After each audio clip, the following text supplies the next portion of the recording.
जिसकी वजह से मेरी बेटी ने अपने बाप की इज्जत मट्टी में मिला दी। तो ये है कि निकाह को बुलवाओ और इन दोनों का निकाह पढ़वाओ। इसको सजा बनती, तुम जैसे को तो घर में रखना ही नहीं चाहिए। वो गलती की थी ना, मैंने भेजा था ऐसे, मुझे सजा दी। अरे चेहरे से इतनी नफरत हो रही है। महमूद साहब जब ऐना को देखेंगे तो वो उसे घर से निकालने की कोशिश करेंगे, लेकिन आयमा और उसकी माँ इस वक्त महमूद साहब के आड़े आ जाएंगे कि वो इस तरह आयमा को रात की तारीकी में घर से नहीं निकाल सकते। तभी वहाँ पर हमदान भी पहुँच जाएगा, जिसे देखकर महमूद साहब का गुस्सा और भी ज़्यादा हो जाएगा।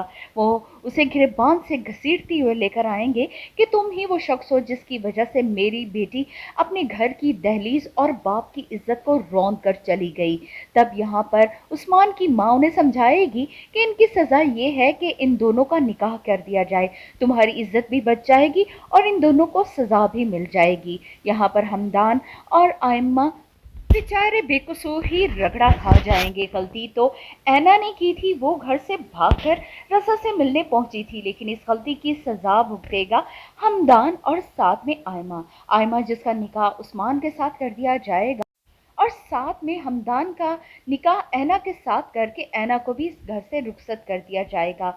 उस्मान ने जिस तरह अपनी बेइज्जती का बदला लिया वो तो देखने के काबिल ही था, लेकिन उस्मान ये नहीं जानता था कि उसकी चाल उसके ही गले पड़ जाएगी। वो तो यही चाहता था कि किसी तरह ऐना को बेइज्जत भी करेगा और फिर उससे शादी भी कर लेगा, लेकिन ऐन वक्त पर उसकी माँ ने सारा काम खराब कर दिया जब उसने ये कह दिया कि हमदान और ऐना का निकाह कर दिया जाए। महमूद साहब भी अब ऐना की शक्ल नहीं देखना चाहते थे, इसीलिए वो भी फौरन इस बात पर मान गए। दूसरी तरफ ऐना की फुफ्फो ने उनकी ज़िंदगी में एक और जहर भी घोल दिया कि वो अपनी बीवी को तलाक दें, जिन्होंने अपनी बेटियों की तरबियत इस अंदाज से की कि वो लड़कों के साथ घर से भाग जाती हैं।